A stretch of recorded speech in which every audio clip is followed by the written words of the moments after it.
As Adrian was saying, this is a joint effort between the ECLAC, the United Nations chapter for Latin America, and the IADB. A fourth author is Ignacio Ruelas, who is joining us as an attendee today, alongside Noel and Francisco. This publication was launched for the Fiscal Decentralization and Subnational Fiscal Management Network of Latin America and the Caribbean in late April. And again, this is a wonderful opportunity to share it to a global audience. And it is pretty much inspired in a similar publication called Revenue Statistics in Latin America and the Caribbean, which is a publication that is done by several organizations, including ECLAC, IDB, and OECD, and CIAT. And basically what it does, it shows in the first chapter, the regional trends in terms of, in that case, taxation, in our case, decentralization and subnational governments. A second chapter with selected issues. In this case, for this publication, we chose the impact of the COVID crisis in subnational finances in Latin America and the Caribbean. And then a third chapter, which has to do with country profiles in terms of the state of subnational governments and decentralization. And this third chapter, which is the country profiles, we conducted for each of the 26 IDB member countries. And different to the revenue statistics publication, we devoted a lot more effort into these country profiles, and they are much more at length for a number of reasons. One of them is the very country-specific characteristics of the centralization process and the need to characterize those, which we intend, as Adrian was suggesting, can give a better picture of what is the state and the different shades of decentralization and federalism that you can see in Latin America countries in this field. So, as I was suggesting, the country profiles are the very heart of the publication, and they intend to be an introduction to the subnational public sector of each of the countries in the region. And we basically, after many iterations, we came up with 6 topics we wanted to develop in those country profiles. Number 1, how is the intergovernmental public sector organized? And basically this describes the institutional setup of the subnational government, how it is constitutionally defined, unitary federal countries, decentralized countries or not. Also issues related to the electoral system at the subnational level, where there is re-election or not at the subnational level, number of levels of government. Number 2 is key issues in subnational finance, which is a recent evolution of the subnational sector. What are the current topics being discussed in the decentralization agenda in each of the countries? And then we go in much more detail into the typical areas of functions of government of the subnational government, which are the expenditures that they have, either in total size, the division in terms of economic classification, how much they invest, how much they do in personnel, they spend in personnel. Also the functional allocation of expenditure, education, health in those countries that apply, urban development. The 4th chapter is the revenues of subnational governments, dividing between own sources of revenues and transfers with the different sources and characteristics of the transfers they receive. What is the debt of subnational governments, how able they are to acquire debt, what are the regulations, the fiscal rules that apply to subnational governments, and lastly, what are the entities that manage fiscal relations among levels of government, and what are the characteristics of the subnational fiscal transparency. These different chapters, it is what I will develop in the first part of the presentation. In the second part, Noel will present the second chapter, which is the impact of COVID on the subnational finances. And then Francisco will present a related product that we launched alongside this publication, which is the Subnational Fiscal Platform, which provides information on subnational government finances. And it has the particular innovation of not only presenting the aggregates, but also in many countries, disaggregated time series of entities, of subnational government entities, how much they spend, how much they collect in revenues and receiving transfers, and also in some cases, how much debt they have entity by entity for many Latin American countries. So let me start with chapter 1, the regional trends that we observe in Latin America.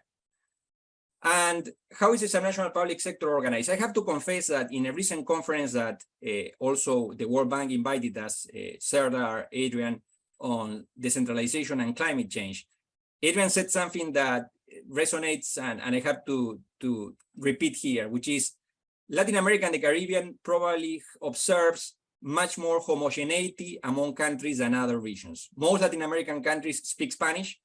Brazil speaks Portuguese, which is related Latin language, and that makes very much shared origins, very much shared culture and history among Latin American countries. The Caribbean obviously is a different story, but relative to other regions in the world, I have to say that the homogeneity strikes out. The region has more than 17,500 subnational governments in an increasingly urban region. 80% of the population lives in cities. Most countries in the region have high population concentration in the capital. Three big exceptions are the cases of Brazil, Colombia, and Mexico. Which have many large cities in the interior. There is a very high territorial inequality. The difference between the GDP of the wealthiest and poorest regions in Latin America is more than twice that difference in the OECD countries. Inequality in income of people, but also in terms of regions, is a striking feature of Latin America and the Caribbean. And one of the salient features that even allows us to have this discussion is that almost all countries have popular election of subnational authorities. I mean, political decentralization is essential for decentralization in general. With a low percentage of women in executive positions, gender and diversity is an issue that we tackle in the report with a specific excerpt. And you can see here that the percentage of elected mayors has duplicated within the last 20 years, but it's still pretty low, 12%. What are the key issues in Latin America in terms of subnational finance? On the left, you can see that the share, I mean, decentralization has increased in Latin America and the Caribbean in the last 3 decades or so. It has almost doubled between 1985 and 2019, from 13% to 26% of an aggregate measure of government expenditure. As you can also see, it has kind of stagnated in the last decade. Probably it achieved a level of maturity close to the level of OECD countries, which is around 32% of aggregate government.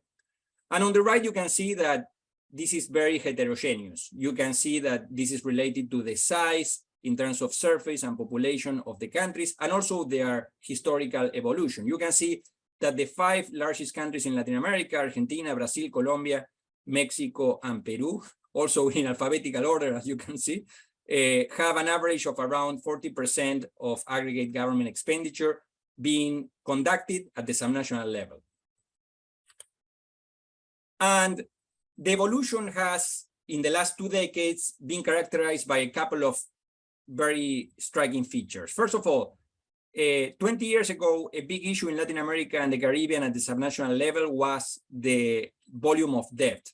Indeed, there were many studies analyzing the subnational debt crisis, which were largely bailed out by the central government in Argentina, Brazil, and Colombia. That issue, thanks to more prudence and introduction of fiscal responsibility frameworks at the subnational levels, has been tackled. And as you can see, the volume of debt has subsided, and there are no systematic issues with debt at the subnational level in Latin America and the Caribbean.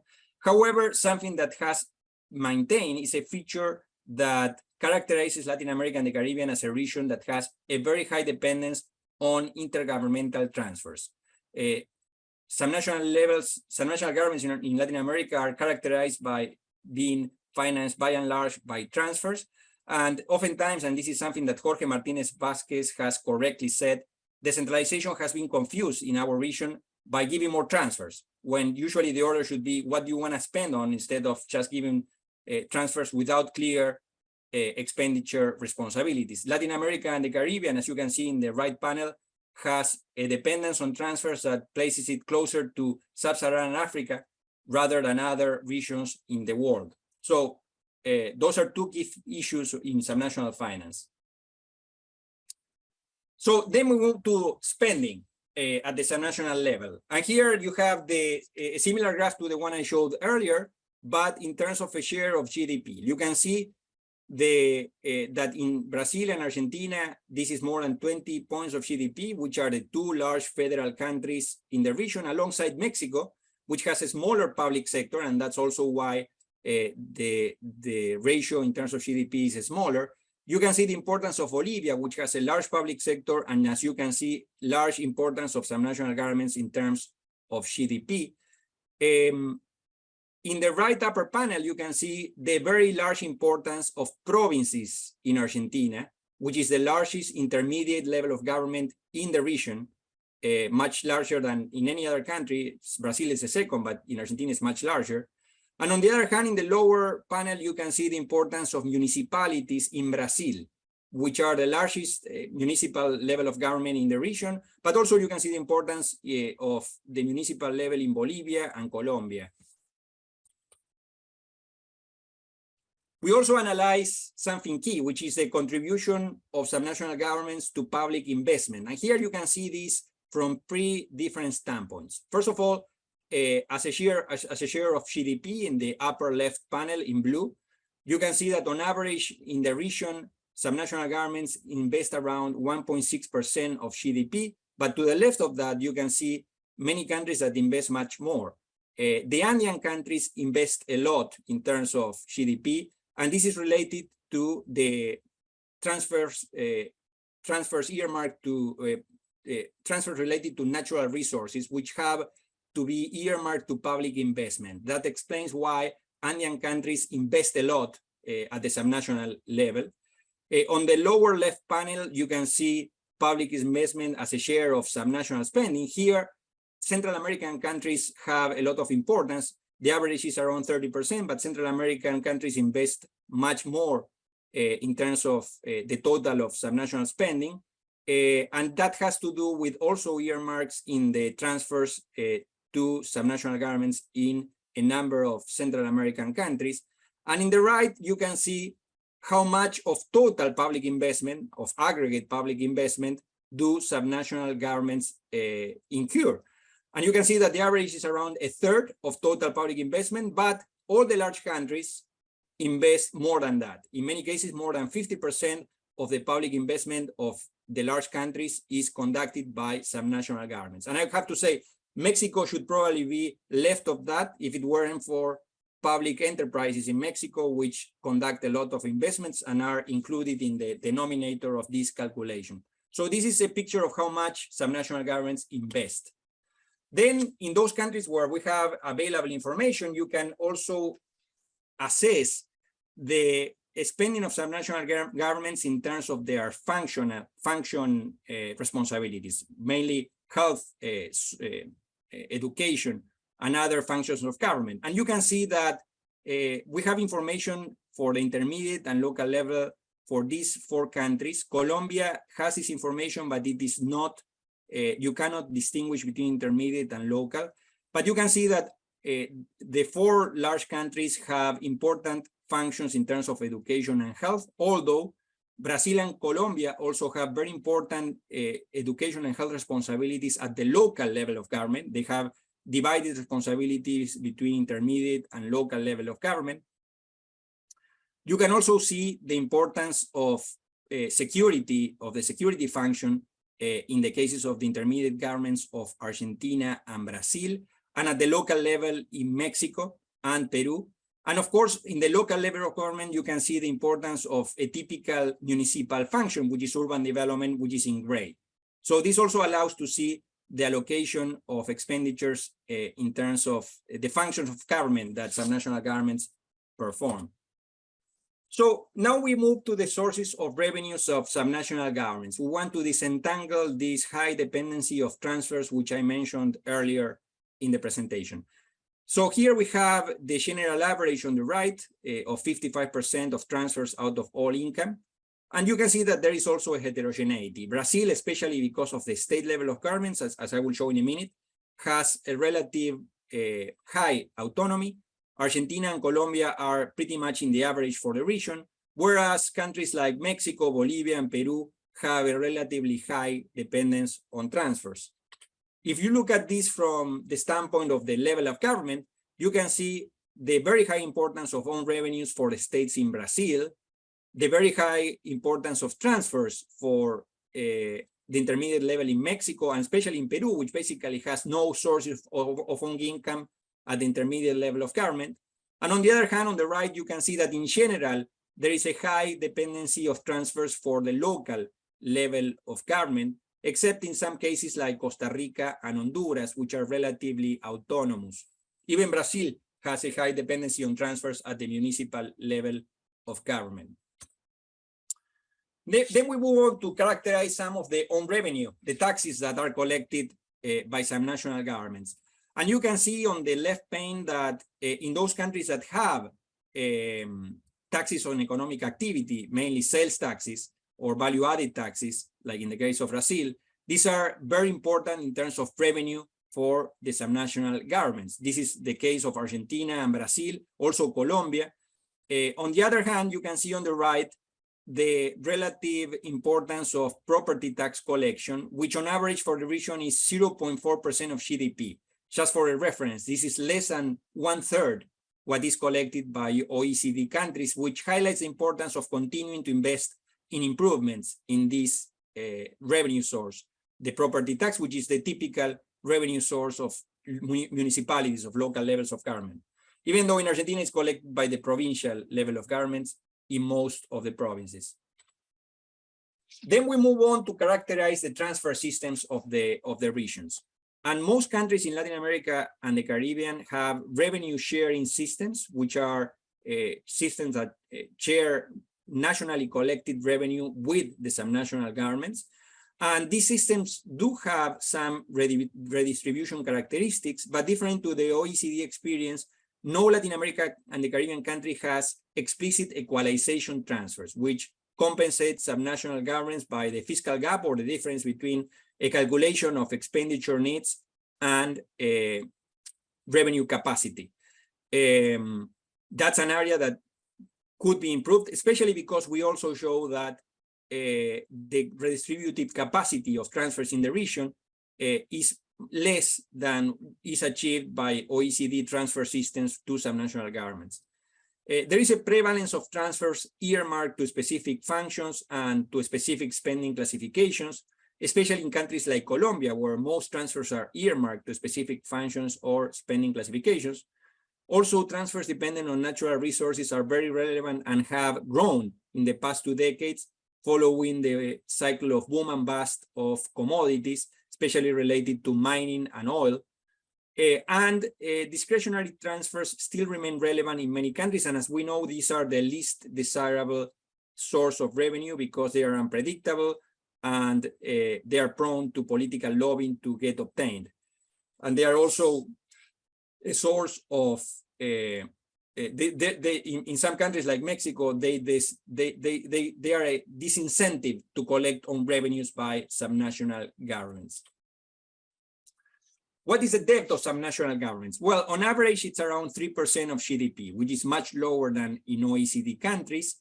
You can see that in Brazil, it's large, but this is not a particular concern because this is due to the renegotiation of debt that happened over 20 years ago by a number of states in the south and southeast of the country.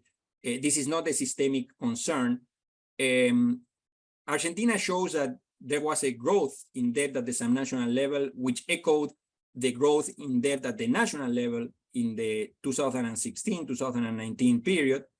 And you can see also in the case of Mexico that debt went down from 3.1 to 2.4%. And this was thanks in part to the enactment in 2016 of the fiscal responsibility framework in Mexico.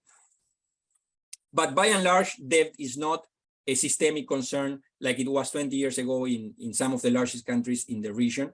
And indeed, within a framework of transparency and proper monitoring from the central government, there is a scope for using debt as an instrument for development by some national governments in many of the countries in the region. And lastly, and this ends the first chapter, what agencies manage the fiscal relations among levels of government? Well, in the typical country, there is a division of functions between agencies responsible for fiscal monitoring, usually the Ministry of Finance, an agency in charge of defining subnational policy and providing technical assistance. In many countries, that's a planning office or the Ministry of Interior. And that's in the typical countries, not all. All countries have subnational government associations, in some cases with constitutional range, like the Congress of Intendencies in the case of Uruguay.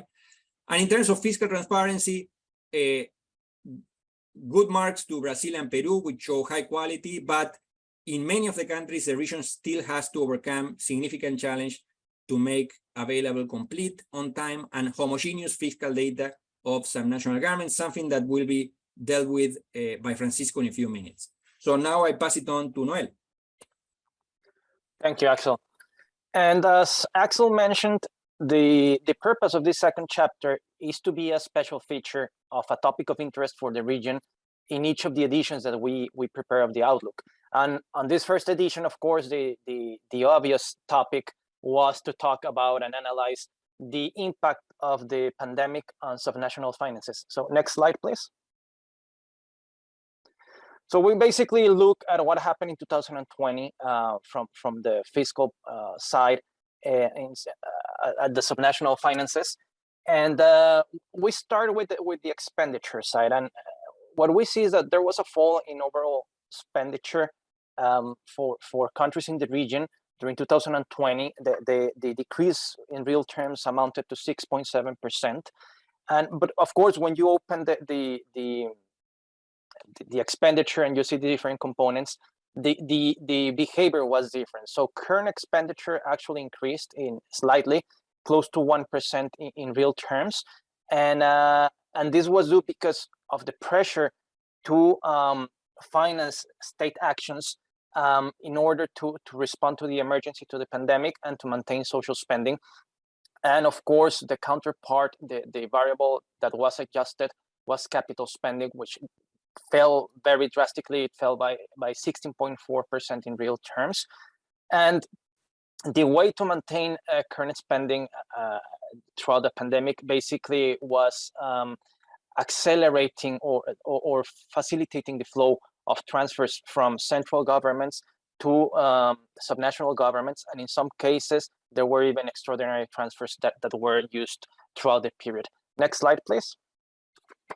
Now, when we look at the revenue side, we see that the fall in revenues at the central level and the subnational level was relatively similar. At the central level, tax revenues fell by 10.7% in real terms, while on the subnational level, own revenues fell by 11.7% in real terms. And basically, this effect, of course, there were differences between countries and also by taxes and by the tax bases that the different subnational governments have. And one interesting case is, for example, in local governments where the property tax is collected. The property tax tends to be collected during the first months of the year, especially during January and February. So there were countries where property tax basically was collected on the large share of property taxes were collected prior to the pandemic, and the impact on the revenue side wasn't as hard for municipalities in those countries. Now, given the fall in revenues and the fall and the pressure to maintain current expenditure, there was also a pressure to increase debt, and in some cases, fiscal rules, for example, were relaxed for subnational governments to be able to raise debt and finance their expenditure needs. And one of the conclusions that we derive from this information is that what Axel has already mentioned, that the transfers are very important.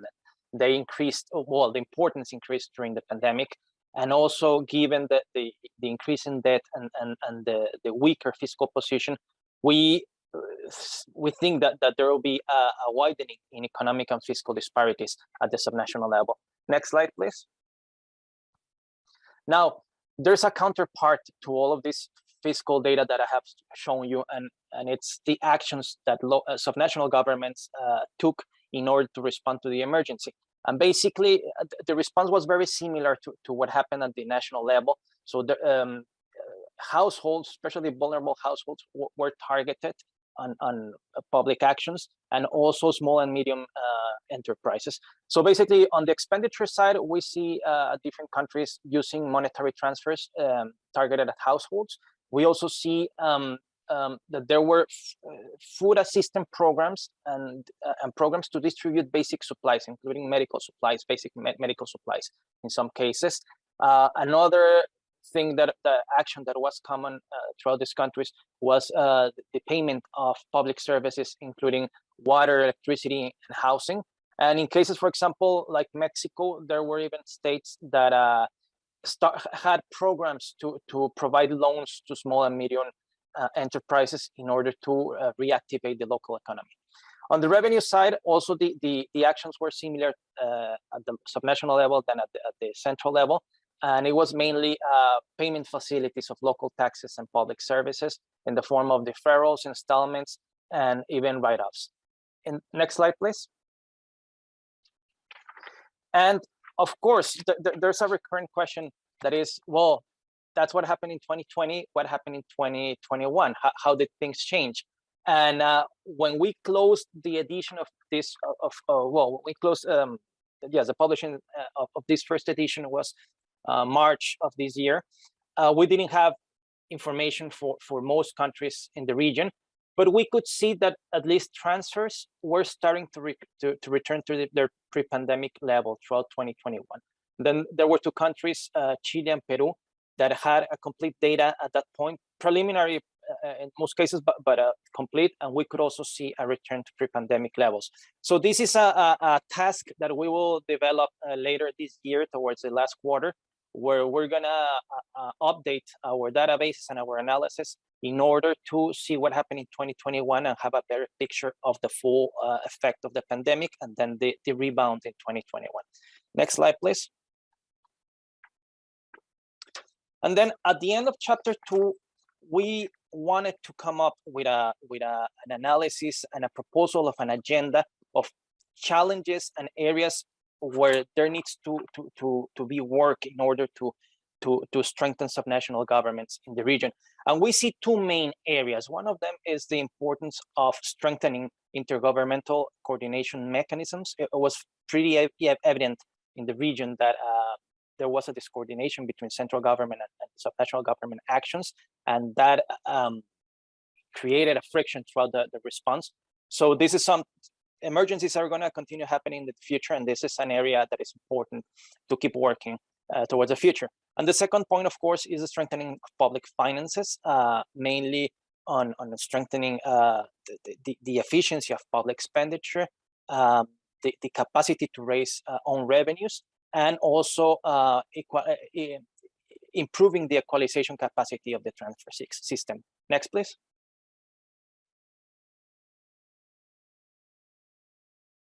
Thanks. So we see that there were like common consequences of the pandemic and of the crisis at the subnational level. And one of them, Axel already mentioned it, and I mentioned it, is the increase in the dependence on transfers from central government to subnational governments. The second one is the low allocation of resources towards public investments. Public investment tended to be low, and after the hit of the pandemic, it's starting from a lower level. The other point is that there's limited space for debt financing. And as I have already mentioned, that we will probably see higher territorial inequality after the economic, fiscal, and also social effects of the pandemic. So on top of this, we need to consider that there are limited and unequal institutional capacities throughout the region at the subnational level. And finally, what I have already mentioned, the weakness of intergovernmental coordination mechanisms. So next slide, please.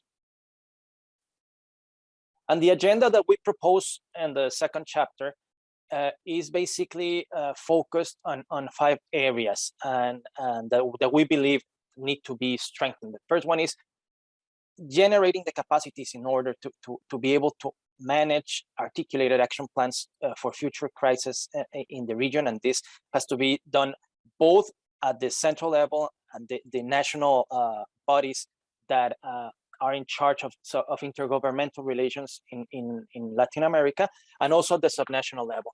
Then the second one is to develop the capacities at the subnational level to address the old challenges that these governments were facing prior to that pandemic, but also new challenges that are becoming more important. And among these ones are transversal topics such as climate change, gender equality, diversity, developing both a digital agenda and also an agenda to promote economic activity. And then another topic is, as I mentioned earlier, the public finance. There's a need to strengthen the efficiency of public expenditure and also the capacity to mobilize resources, especially own resources at the subnational level. This includes both improving the tax basis, and the collection capacities of subnational governments. And finally, the need to strengthen intergovernmental coordination mechanisms. And with this, I end up with the second chapter, and I give the floor now to Francisco. Thank you. Adrian, I promise. We're just running a bit later than scheduled, so I'm sorry, Francisco, if you could go a bit, speed it up a bit, so we could try to finish, what, say, just before sure. 10, around 10:45 or something. Yeah, Okay. no problem. I will try to make it in 3 minutes. So Thanks so much. Thanks. So if we can go to the next slide, please. I'm here just to present the subnational fiscal data platform, which you can access in the link there, and I will tap the link in the chat section of the session, so that you can go there. You can go there now. I'll just try to make it on slides because we are slides, and sometimes either Zoom crashes or the platform crashes, but the platform is live. You can go there now.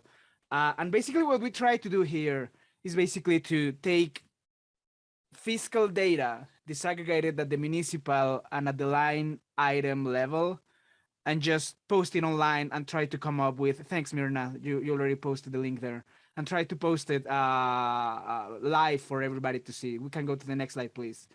So you can either access the databases for 10 countries in Latin America by country, Argentina, Brazil, Chile, Dominican, Peru, Mexico, and others, or by topic. So you can query the data by revenues or by data or by debt or by spending.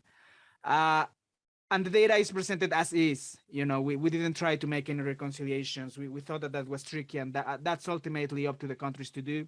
So we just are presenting the data as is in the database section. Where we try to go a step further is in the visualizations section of the platform. And there we present visualizations at the macro level.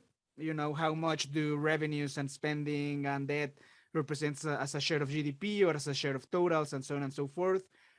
But really where I believe is the highest value of the work that we did is in the lower right side panel, which is in the indicators at the jurisdiction level, where we present, revenue as a share, own source revenue as a share of the total for each of the subnational jurisdictions that we find out. Can we go to the next slide? The platform and the outlook are quite linked, actually. They are part of the same effort. The data that we used to do the outlook is now online, and the data the database that we use will be used to produce the outlook in future sessions. So we produce a section also to link the outlook there, so you can check chapter 1 and chapter 2, the things that Axel presented and Noel presented, and the country profiles, which are for the moment just in Spanish. Next slide, please. We're also linking to the primary sources. So this is a continuous effort. We know that we will not always be current. It's not like Argentina publishes its data and then it's on the platform the day after. You can always dig further and go to the original sources. So we are linking there for the user to decide. And finally, we link to the IADB fiscal affairs blog, Recaudando Bienestar, which I strongly recommend you and urge you to visit. Next slide, please. So thank you so much. The Outlook is available at the website of the IADB and the ECLAC. The links are there. And if there are no further comments, Axel, I pass it on to you.